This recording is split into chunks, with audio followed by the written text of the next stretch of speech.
ಇಂದು ಮಹತ್ವದ ಸಚಿವ ಸಂಪುಟ ಸಭೆ ನಡೆಯಲಿದ್ದು ಸಿಎಂ ನೇತೃತ್ವದಲ್ಲಿ ಕ್ಯಾಬಿನೆಟ್ ಮೀಟಿಂಗ್ ನಡೆಯಲಿದೆ. ಬೆಳಗ್ಗೆ 11 ಗಂಟೆಗೆ ವಿಧಾನಸೌಧದಲ್ಲಿ ಸಭೆ ನಡೆಯುತ್ತೆ.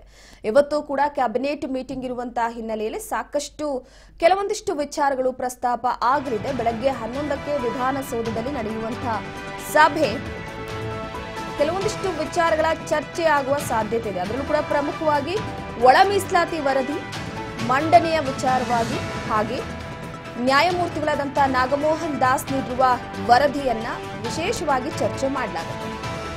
ಪರಿಶಿಷ್ಟ ಒಳ ಮೀಸಲು ಸಂಬಂಧಿಸಿದಂತಹ ವರದಿ, ಈ ವರದಿಯ ಬಗ್ಗೆ ಚರ್ಚೆ ನಡೆಸುವ ಸಾಧ್ಯತೆ ಇದ್ದು, ಒಂದು ಕಡೆ ಹೇಟ್ ಸ್ಪೀಚ್ ಕಾನೂನು ಕುರಿತು ಚರ್ಚೆ ನಡೆಸಲಿದೆ. ಅಂದ್ರೆ ದ್ವೇಷ ಭಾಷಣಕ್ಕೆ ಕಡಿವಾಣ ಹಾಕುವ ಕಾನೂನು ಇಂದಿನ ಸಂಪುಟ ಸಭೆಯಲ್ಲಿ ಒಪ್ಪಿಗೆ ನೀಡುವ ಸಾಧ್ಯತೆ ಇದ್ದು, ತಲಕಾಡು ಗ್ರಾಮ ಪಂಚಾಯಿತಿ, ಪಟ್ಟಣ ಪಂಚಾಯಿತಿಗೆ ಮೇಲ್ದರ್ಜೆಗೆ ಅಕ್ಕಪಕ್ಕದ ಗ್ರಾಮಗಳನ್ನ ಸೇರಿಸಿ ಮೇಲ್ದರ್ಜೆಗೆ ಅದನ್ನ ಏರಿಸಿ ಒಪ್ಪಿಗೆ ಕೊಡುವಂತಹ ವಿಚಾರ, ಕೈವಾರ ಪಟ್ಟಣ ಪಂಚಾಯಿತಿಯನ್ನಾಗಿ ಮೇಲ್ದರ್ಜೆಗೆ ಸೇರಿಸುವ ಕುರಿತು, ಇಂಡಿ ಪುರಸಭೆ ಮೇಲ್ದರ್ಜೆಗೆ ಏರಿಸುವ ಕುರಿತು ಚರ್ಚೆಯನ್ನು ನಡೆಸಲಾಗಿದೆ. ಪ್ರತಿ ಬಾರಿ ಕೂಡ ಕ್ಯಾಬಿನೆಟ್ನಲ್ಲಿ ಸಚಿವರೊಟ್ಟಿಗೆ ಸಿದ್ದರಾಮಯ್ಯನವರು ಕೆಲವೊಂದಿಷ್ಟು ವಿಚಾರಕ್ಕೆ ಸಂಬಂಧಪಟ್ಟಂತೆ ಚರ್ಚೆಯನ್ನು ನಡೆಸ್ತಾ ಹೋಗ್ತಾರೆ. ಸೊ ಇವತ್ತು ಕೂಡ ಪುರಸಭೆ, ಗ್ರಾಮ ಪಂಚಾಯಿತಿ ಹಾಗೆ ತಾಲೂಕ್ ಪಂಚಾಯಿತಿಗಳ ಮೇಲ್ದರ್ಜೆಯ ವಿಚಾರಕ್ಕೆ ಸಂಬಂಧಪಟ್ಟಂತೆ ಚರ್ಚೆಯನ್ನು ನಡೆಸೋದಕ್ಕೆ ಸಿದ್ದರಾಮಯ್ಯನವರು ಮುಂದಾಗ್ತಿದ್ದಾರೆ. ಅದರಲ್ಲೂ ನಗರಸಭೆಯನ್ನಾಗಿ ಘೋಷಿಸುವ ಸಾಧ್ಯತೆ ಇದೆ. ನಗರಸಭೆಯನ್ನಾಗಿ ಘೋಷಿಸೋದಕ್ಕೆ ಇಂಡಿ ಪುರಸಭೆ, ಅದರ ಜೊತೆಗೆ ಕೈವಾರ ಪಟ್ಟಣ ಪಂಚಾಯಿತಿ, ಇನ್ನೊಂದು ಕಡೆ ತಲಕಾಡು ಗ್ರಾಮ ಪಂಚಾಯಿತಿ, ಇವುಗಳನ್ನ ಮೇಲ್ದರ್ಜೆಗೆ ಏರಿಸಿ ನಗರಸಭೆಯನ್ನ ಮಾಡುವ ವಿಚಾರಕ್ಕೆ ಸಂಬಂಧಪಟ್ಟಂತೆ ಭಟ್ಕಳ ಪುರಸಭೆಯನ್ನ ಮೇಲ್ದರ್ಜೆಗೆ ಏರಿಸುವ ವಿಚಾರವಾಗಿ ಹಾಗೆ ಅಲ್ಪಸಂಖ್ಯಾತ ಮಕ್ಕಳಿಗೆ ವಿದ್ಯಾರ್ಥಿ ನಿಲಯ 10 ಕಡೆ 87 ಕೋಟಿ ವೆಚ್ಚದಲ್ಲಿ ಕಟ್ಟಡ ನಿರ್ಮಾಣ, ಕೋಲಾರದಲ್ಲಿ ಕುರುಬರ ಸಂಘಕ್ಕೆ ನಿವೇಶನ ನೀಡುವಿಕೆ ಹಾಗೆ 4016 ಅಡಿ ವಿಸ್ತೀರ್ಣದ ಜಾಗ ನೀಡುವ ಬಗ್ಗೆ ಚರ್ಚೆಯನ್ನು ನಡೆಸಲಾಗುತ್ತೆ. ಸೊ ಗದಗ ಬೆಟಗೇರಿ ಸಾಂಸ್ಕೃತಿಕ ಪ್ರಾಧಿಕಾರ ವಿಧೇಯಕಕ್ಕೆ ಒಪ್ಪಿಗೆ ನೀಡುವ ಸಾಧ್ಯತೆ ಇದ್ದು, ಹಲವು ನೀರಾವರಿ ಯೋಜನೆಗಳಿಗೆ ಒಪ್ಪಿಗೆ ನೀಡುವ ಸಾಧ್ಯತೆ ಇದೆ. ಸೊ ಎಲ್ಲೋ ಒಂದು ಕಡೆ ಇವತ್ತು ಕ್ಯಾಬಿನೆಟ್ ಮೀಟಿಂಗ್ ನಲ್ಲಿ ಇವೆಲ್ಲ ವಿಚಾರಗಳು ಚರ್ಚೆಯಾಗುವ ಸಾಧ್ಯತೆ ಇದೆ. ಸಿಎಂ ದೆಹಲಿ ಭೇಟಿಗೂ ಮುನ್ನ ಹೋದ ಬಾರಿ ಕೂಡ ಸಿದ್ದರಾಮಯ್ಯನವರು ದೆಹಲಿ ಭೇಟಿಗೂ ಮುನ್ನ ಇದೇ ರೀತಿಯಾಗಿ ಕ್ಯಾಬಿನೆಟ್ ಮೀಟಿಂಗ್ ನಲ್ಲಿ ಕೆಲವೊಂದಿಷ್ಟು ಚರ್ಚೆಯನ್ನ ನಡೆಸಿದ್ರು. ದೆಹಲಿ ಭೇಟಿ ನೀಡಿದ ನಂತರ ಸಿದ್ದರಾಮಯ್ಯನವರು ಹೈಕಮಾಂಡ್ ನಾಯಕರಿಗೆ ಕೆಲವೊಂದಿಷ್ಟು ವಿಚಾರಗಳನ್ನು ತಿಳಿಸಬೇಕಾಗುತ್ತೆ. ಯಾಕಂದ್ರೆ ರಾಜ್ಯ ರಾಜಕಾರಣದಲ್ಲಿ ರಾಷ್ಟ್ರ ರಾಜಕಾರಣದ ಹಸ್ತಕ್ಷೇಪ ಕೂಡ ಇದೆ. ಸೊ ಹಾಗಾಗಿ ರಾಷ್ಟ್ರ ರಾಜಕಾರಣದಲ್ಲಿ ಸಿದ್ದರಾಮಯ್ಯನವರು ಒಳ್ಳೆ ನಂಟನ್ನ ಇಟ್ಕೊಂಡಿರುವಂತಹ ವಿಚಾರವಾಗಿ ರಾಜ್ಯದಲ್ಲಿ ಯಾವುದೇ ವಿಚಾರಗಳು ಚರ್ಚೆ ಆದ್ರೂ ಕೂಡ, ಅದು ಕೂಡ ಕ್ಯಾಬಿನೆಟ್ ಅಂದ್ರೆ ಸಚಿವ ಸಂಪುಟ ಸಭೆಯಲ್ಲಿ ಯಾವುದೇ ವಿಚಾರಗಳು ಪ್ರಸ್ತಾಪ ಆದ್ರೂ ಕೂಡ ಅದನ್ನ ದೆಹಲಿಯಲ್ಲಿ ಒಮ್ಮೆ ಚರ್ಚೆಯನ್ನ ನಡೆಸ್ತಾರೆ. ಈಗ ಒಂದು ಕಡೆ ಗ್ರಾಮ ಪಂಚಾಯತಿ, ಜಿಲ್ಲಾ ಪಂಚಾಯತಿ ಹಾಗೆ ನಗರ ಪಂಚಾಯತಿ, ಮತ್ತೊಂದು ಕಡೆ ಪುರಸಭೆ.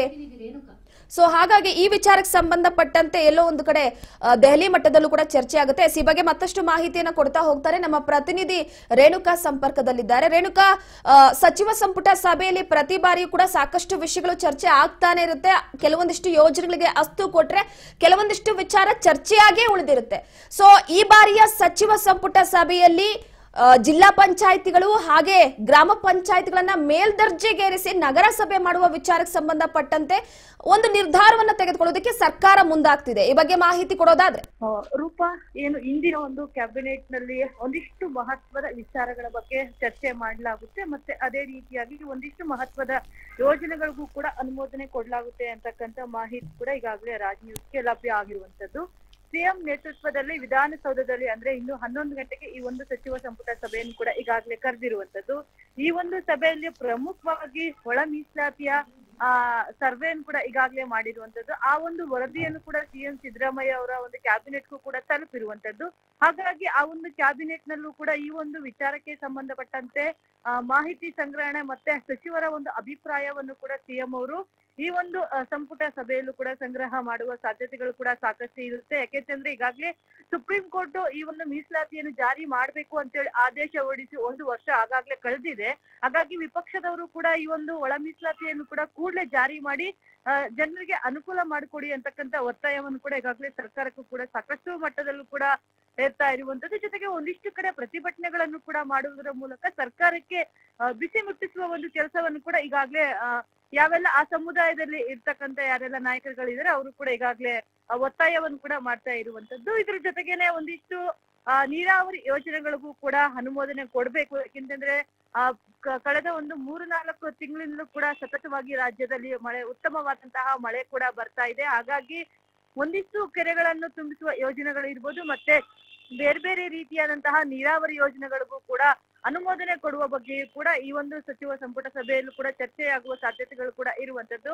ಮುಂದಿನ ಒಂದು ಬೇಸಿಗೆಯ ಬೆಳೆಗೂ ಕೂಡ ರೈತರಿಗೆ ಅನುಕೂಲ ಆಗುವಂತಹ ರೀತಿಯಲ್ಲೂ ಕೂಡ ಯಾವ ರೀತಿ ಕ್ರಮ ವಹಿಸ್ಬೇಕು ಅನ್ನೋದ್ರ ಬಗ್ಗೆಯೂ ಕೂಡ ಈ ಒಂದು ಸಚಿವ ಸಂಪುಟ ಸಭೆಯಲ್ಲೂ ಕೂಡ ಚರ್ಚೆಯಾಗುವ ಸಾಧ್ಯತೆಗಳು ಕೂಡ ಹೆಚ್ಚಾಗಿರುವಂತದ್ದು ರೂಪ. ಅದರಲ್ಲೂ ಕೂಡ ಪ್ರಮುಖವಾಗಿ ಏನು, ಈ ಹಿಂದೆಯೂ ಕೂಡ ಸಿಎಂ ಮತ್ತೆ ಕಾನೂನು ಸಚಿವರಾದಂತಹ ಎಚ್.ಕೆ. ಪಾಟೀಲ್ ಅವರು ಕೂಡ ಸಾಕಷ್ಟು ಬಾರಿ ಹೇಳಿದ್ರು, ಸುಳ್ಳು ಸುದ್ದಿ ಮತ್ತೆ ದ್ವೇಷದ ಭಾಷಣ ಮಾಡುವವರ ವಿರುದ್ಧ ಕಠಿಣ ಕ್ರಮ ಕೈಗೊಳ್ಳಲಾಗುತ್ತೆ, ಇದರ ವಿರುದ್ಧವೂ ಕೂಡ ಒಂದು ಕಾನೂನು ಕೂಡ ಜಾರಿ ಮಾಡಲಾಗುತ್ತೆ ಅಂತಕ್ಕಂತ ಮಾಹಿತಿಗಳನ್ನು ಕೂಡ ಈಗಾಗಲೇ ಸಾಕಷ್ಟು ಬಾರಿ ಕೂಡ ಹೇಳಿದ್ರು. ಇನ್ನೇನು ಆಗಸ್ಟ್ 11ರಿಂದೂ ಕೂಡ ಸದನವೂ ಕೂಡ ಅಧಿವೇಶನವೂ ಕೂಡ ಆರಂಭ ಆಗುತ್ತೆ.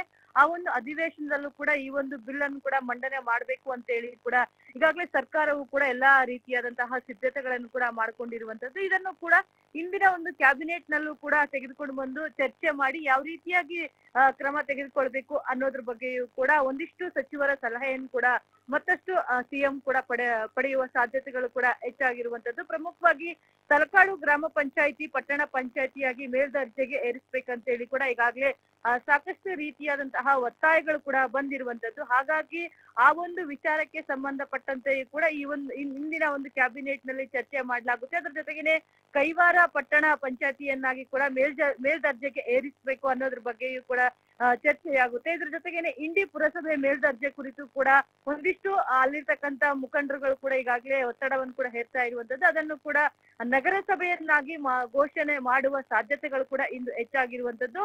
ಅದೇ ರೀತಿಯಾಗಿ ಕೂಡ ಈಗಾಗಲೇ ಅಲ್ಪಸಂಖ್ಯಾತರ ಮಕ್ಕಳಿಗೆ ವಿದ್ಯಾರ್ಥಿ ನಿಲಯವನ್ನು ಕೂಡ ನಿರ್ಮಾಣ ಮಾಡ್ಬೇಕು ಅನ್ನೋದ್ರ ಬಗ್ಗೆ ಕೂಡ ಕೇಳಿ ಬರ್ತಾ ಇದೆ. ಹಾಗಾಗಿ ಆ ಒಂದು ರೀತಿಯಲ್ಲೂ ಕೂಡ ಒಂದಿಷ್ಟು ತೀರ್ಮಾನಗಳನ್ನು ಕೂಡ ತೆಗೆದುಕೊಳ್ಳುವ ಸಾಧ್ಯತೆಗಳು ಕೂಡ ಹೆಚ್ಚಾಗಿ ಇರುವಂತದ್ದು. ಅದ್ರ ಜೊತೆಗೇನೆ ಈಗಾಗಲೇ ಕೋಲಾರದಲ್ಲೂ ಕೂಡ ಕುರುಬ ಸಂಘಕ್ಕೆ ನಿವೇಶನವನ್ನು ಕೊಡಿ ಅಂತ ಹೇಳಿ ಕೂಡ ಸರ್ಕಾರದ ಮಟ್ಟದಲ್ಲೂ ಮತ್ತೆ ಸಿಎಂ ಸಿದ್ದರಾಮಯ್ಯ ಅವರಿಗೂ ಕೂಡ ಸಾಕಷ್ಟು ಬಾರಿ ಮನವಿಯನ್ನು ಕೂಡ ಮಾಡ್ಕೊಂಡಿರುವಂತದ್ದು. ಅದರ ಬಗ್ಗೆಯೂ ಕೂಡ ಇಂದು ಈ ಒಂದು ಸಚಿವ ಸಂಪುಟ ಸಭೆಯಲ್ಲೂ ಕೂಡ ಚರ್ಚೆ ಮಾಡಿ ಒಂದಿಷ್ಟು ನಿರ್ಧಾರವನ್ನು ಕೂಡ ತೆಗೆದುಕೊಳ್ಳುವ ಸಾಧ್ಯತೆಗಳು ಕೂಡ ಹೆಚ್ಚಾಗಿ ಕಾಣ್ತಾ ಇರುವಂತದ್ದು ರೂಪ. ಒಟ್ಟಿನಲ್ಲಿ ಇಂದು ಒಂದು ಮಹತ್ವದ ಕ್ಯಾಬಿನೆಟ್ ಸಭೆ ಅಂತಾನೆ ಹೇಳ್ಬೋದು. ಒಂದಿಷ್ಟು ವಿಚಾರಗಳಿರ್ಬೋದು, ಮತ್ತೆ ಸದ್ಯ ಪ್ರಸ್ತುತ ರಾಜ್ಯದಲ್ಲಿ ಒಂದಿಷ್ಟು ರಾಜಕೀಯ ಬೆಳವಣಿಗೆಗಳು ಇರ್ಬೋದು, ಮತ್ತೆ ಅಧಿವೇಶನದಲ್ಲಿ ಕೂಡ ಯಾವ ರೀತಿಯಾದಂತಹ ಏನೆಲ್ಲ ಬಿಲ್ಗಳನ್ನ ಮಂಡನೆ ಮಾಡ್ಬೇಕು, ಅದ್ರ ಜೊತೆಗೆ ವಿಪಕ್ಷಗಳಿಗೆ ಯಾವ ರೀತಿಯಾಗಿ ಆ ಒಂದು ಬಿಲ್ಗಳನ್ನು ಮನವರಿಕೆ ಮಾಡ್ಕೊಡ್ಬೇಕು, ಮತ್ತ ಜೊತೆಗೆ ಅವ್ರಿಗೆ ಉತ್ತರವನ್ನು ಕೂಡ ಯಾವ ರೀತಿಯಾಗಿ ಸದನದಲ್ಲಿ ಕೊಡ್ಬೇಕು ಅನ್ನೋದ್ರ ಬಗ್ಗೆಯೂ ಕೂಡ ಒಂದಿಷ್ಟು ತಯಾರಿಯ ಚರ್ಚೆಗಳನ್ನು ಕೂಡ ಈ ಒಂದು ಸಚಿವ ಸಂಪುಟ ಸಭೆಯಲ್ಲಿ ಕೂಡ ಚರ್ಚೆಯಾಗುವ ಸಾಧ್ಯತೆಗಳು ಕೂಡ ಹೆಚ್ಚಾಗಿರುತ್ತೆ ರೂಪ. ರಾಜ್ಯದಲ್ಲಿ ಕೆಲವೊಂದಿಷ್ಟು ಕೋಮು ಗಲಭೆಗಳಾಗಿರ್ಬೋದು, ಕ್ರೈಮ್ ರಿಪೋರ್ಟ್ಗಳು ಜಾಸ್ತಿ ಆಗ್ತಿದೆ. ಈ ದ್ವೇಷ ಭಾಷಣ ಅನ್ನುವಂಥದ್ದು ಅತಿ ಹೆಚ್ಚಾಗಿ ಯುವಕರನ್ನ ಪ್ರೋತ್ಸಾಹ ಮಾಡ್ತಾ ಇರುವಂತದ್ದು. ಈಗಾಗಲೇ ಸರ್ಕಾರದ ಮೇಲೆ ಒಂದು ಕೋಮಿನ ಸರ್ಕಾರ ಅನ್ನುವಂತ ಆಪಾದನೆ ಕೂಡ ಇದೆ. ಸಚಿವ ಸಂಪುಟ ಸಭೆಯಲ್ಲಿ ಕೆಲವೊಂದಿಷ್ಟು ವಿಚಾರದ ಜೊತೆಗೆ ಈ ಕೋಮು ಭಾಷಣಕ್ಕೂ ಕೂಡ ಬ್ರೇಕ್ ಹಾಕಬೇಕು ಅಂತ, ಅದ್ರ ಜೊತೆಗೆ ಸಿದ್ದರಾಮಯ್ಯನವರು ರಾಜ್ಯದಲ್ಲಿ ಯಾವುದೇ ವಿಚಾರವನ್ನ ಅಥವಾ ಯಾವುದೇ ಯೋಜನೆಯನ್ನ ಅನುಷ್ಠಾನಕ್ಕೆ ತರಬೇಕು ಅಂದ್ರೂ ಕೂಡ ಅದು ರಾಷ್ಟ್ರ ರಾಜಕಾರಣದಲ್ಲಿ ಒಪ್ಪಿಗೆ ಸಿಕ್ಕಿದ್ರೆ ಮಾತ್ರ ಪ್ರೋಸೆಸ್ ಆಗುವಂತೆ ಅನ್ನುವಂತ ಹೇಳಿಕೆ ಇದೆ. ಸೊ ಇದ್ರ ಬಗ್ಗೆ ಮಾಹಿತಿ ಸಿಕ್ಕಿದ್ಯಾ? ಖಂಡಿತವಾಗ್ಲೂ ರೂಪ. ಈಗಾಗಲೇ ಏನು ಪ್ರಸ್ತುತ ಒಂದಿಷ್ಟು ರಾಜಕಾರಣಿಗಳು ಇರ್ಬೋದು, ಮತ್ತೆ ಬೇರೆ ಬೇರೆ ರೀತಿಯಾದಂತಹ ಪ್ಲಾಟ್ಫಾರ್ಮ್ ಗಳಲ್ಲಿ ನಿಂತ್ಕೊಂಡು ಮಾತನಾಡುವಂತಹ ವ್ಯಕ್ತಿಗಳಿರ್ಬೋದು, ಎಲ್ಲ ಒಂದ್ ಕಡೆ ಧರ್ಮ ಮತ್ತೆ ಜಾತಿ ಆಧಾರದ ಮೇಲೆ ಅಥವಾ ಸುಳ್ಳು ಸುದ್ದಿಗಳನ್ನ ಇಟ್ಕೊಂಡು ದ್ವೇಷ ಭಾಷಣವನ್ನು ಕೂಡ ಮಾಡ್ತಾ ಇದೆ. ರಾಜ್ಯದಲ್ಲಿ ಎಲ್ಲೋ ಒಂದ್ ಕಡೆ ಕೋಮು ಗಲಭೆ ಸೃಷ್ಟಿ ಆಗ್ಲಿಕ್ಕೂ ಕೂಡ ಇಂಥವರ ಒಂದು ಭಾಷಣ ಮತ್ತೆ ಇಂಥವರ ಒಂದು ಕಾರ್ಯಕ್ರಮಗಳಿರ್ಬೋದು, ಮತ್ತೆ ಈ ರೀತಿಯಾದಂತಹ ಸುಳ್ಳು ಸುದ್ದಿಗಳನ್ನು ಹಬ್ಬಿಸುವುದರ ಮೂಲಕ ಸಾಕಷ್ಟು ರೀತಿಯಾದಂತಹ ಕೋಮು ಗಲಭೆಗಳು ಕೂಡ ಹೆಚ್ಚಾಗ್ತಾ ಇದೆ ಅನ್ನೋ ಅಂತಕ್ಕಂಥ ಆತಂಕವೂ ಕೂಡ ಸರ್ಕಾರ ಮಟ್ಟದಲ್ಲೂ ಕೂಡ ಇರುವಂತದ್ದು.